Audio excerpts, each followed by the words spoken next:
The forest was dense and alive, a place where the sun rarely pierced the thick canopy, where shadows danced beneath the ancient trees. This was the home of whispered legends, a realm spoken of in hushed tones. Many dared to tread its winding paths, but not all returned unscathed. Here are 5 tales that echo through the leaves, chilling the bones of those who hear them. The first tale comes from a group of friends embarking on a camping trip deep in the woods. Excitement bubbled as they set up camp, laughter echoing off the trees. But as the sun dipped below the horizon, something shifted. An unsettling stillness enveloped them. Michael, the bravest among the group, convinced his friends to venture deeper into the forest.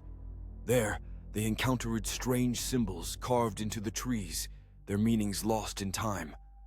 The air grew heavy, and whispers filled the night, beckoning them to listen. Suddenly, one of their tents collapsed in a flurry of panic. When they rushed back, they found it empty, their friend Jason nowhere to be seen. They called his name, terror rising as the whispers transformed into blood-curdling screams, all repeating the same thing. "Leave this place." They fled, leaving behind their gear, but never forgetting the chilling feeling of being watched. Jason was never found. Then there was the solitary hiker, Emma, who sought solace in nature, away from her bustling life in the city. She ventured further than she intended, losing her sense of direction. Night fell, and the woods came alive with unfamiliar sounds. As she stumbled upon an ancient clearing, she saw a fire flickering in the distance. Grateful, she approached, feeling warmth wash over her. But as she got closer, she realized it wasn't a campfire, but a circle of stones, inside which lay strange offerings, animal bones, and carved figures. Heart pounding, Emma turned to leave, but found herself surrounded by shadowy figures, their eyes gleaming like stars. They whispered secrets of the forest to each other as Emma's pulse quickened. She ran, branches clawing at her skin until she fell. When she looked back, they were gone, but the whispers lingered, echoing in her mind long after she escaped. The third tale is of Henry, a man who stumbled upon an old logging road while driving through the forest. Ignoring the warnings of no trespassing signs, curiosity drove him deeper. The road twisted, overgrown, and forgotten. He parked and walked until he stumbled upon a dilapidated cabin, its windows clouded with dirt. Inside was a diary filled with frantic scrawls about unseen watchers and followers. As night crept in, Henry began to hear tapping at the door. Fearing for his life, he barricaded himself inside, but the tapping grew into scratching, desperate. The air thickened around him, and as dawn approached, he dared to peek through a cracked window. To his horror, a face stared back at him, hand pressed against the glass, breath fogging the surface. He fled as fast as he could, but never spoke of that night again. Our fourth story comes from a family who bought a cabin nestled amidst towering trees, seeking peace and a closer bond. On the first night, they heard muffled laughter, the unmistakable sound of children playing, yet they had come alone. Gripped by curiosity, they followed the sounds into the woods, but found nothing but silence. As weeks passed, they discovered that their food would go missing, and toys would appear in odd places. The laughter morphed into taunting whispers, calling their names during the night. Desperate, the parents searched the woods, but found only an unbroken silence and the feeling of small eyes watching from a distance. The family left and never spoke of the laughter or the children they never saw, but the echoes of those woods haunted their dreams forever. Finally, the last tale speaks of an old man who lived alone on the outskirts of the forest. They said he was a witch, having enchanted the land. Those who dared to extract wood would return mad, claiming to hear voices telling them dark secrets. Locals warned their children, yet one daring boy decided to investigate. He wandered the woods and found the old man's cabin, its windows dark. But in the crisp air, a voice beckoned him from inside, whispering promises of power and riches. Unable to resist, he stepped inside, and silence fell. Days later, the boy's parents were devastated to find his clothes discarded near the cabin. But the boy was gone, swallowed by the very forest that offered its allure.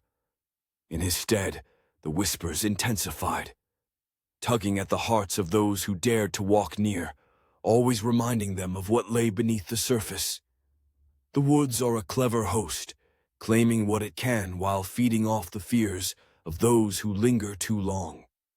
Its heart beats in sync with the whispers of the lost, echoing through the trees, waiting for new visitors, drawn by its enticing call, unaware of the fate that may await them.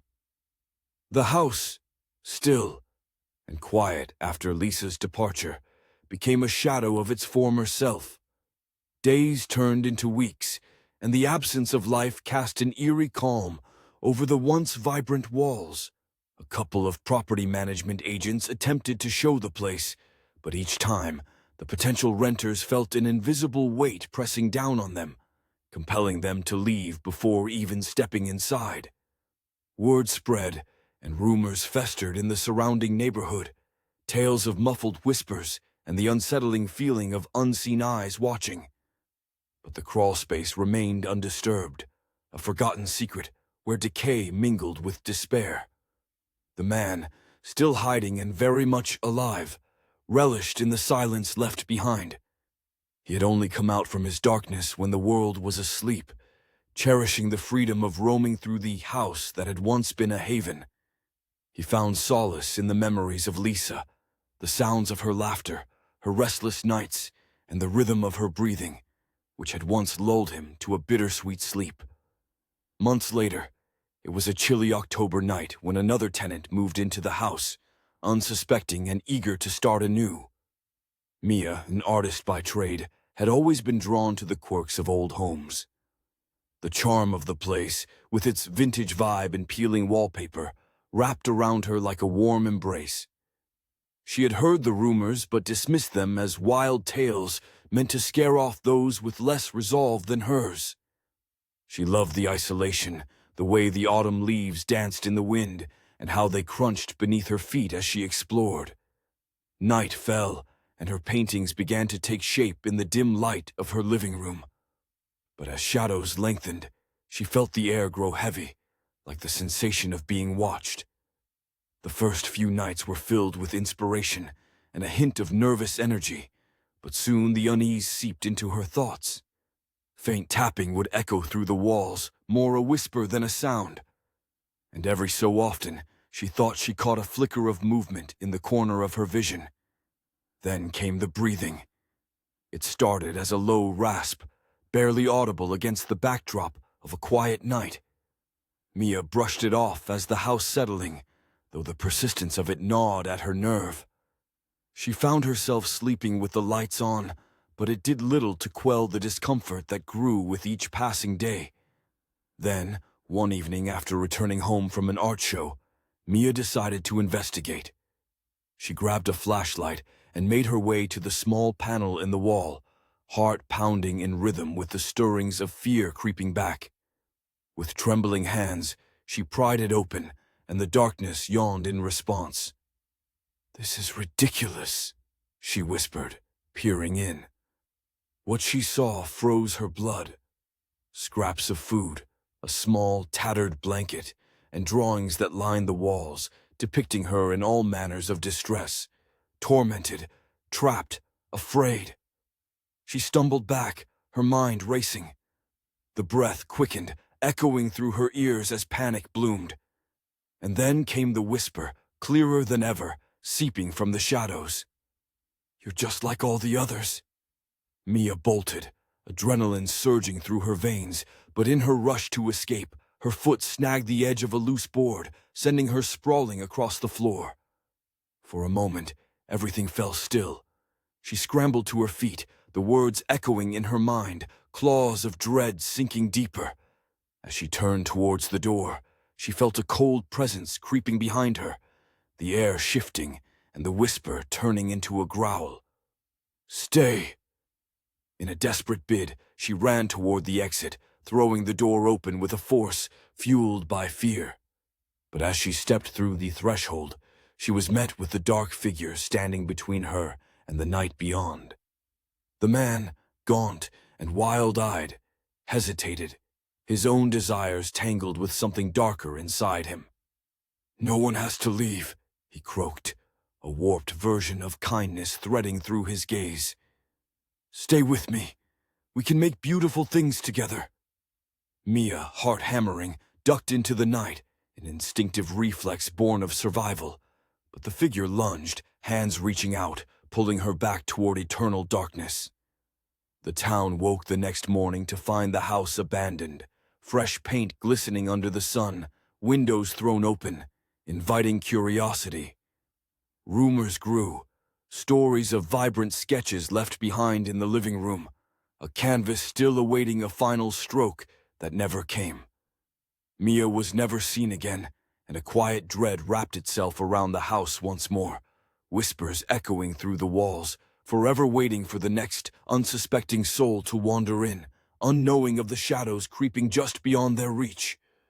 The forest remained, dense and alive, hiding its own secrets, both seen and unseen.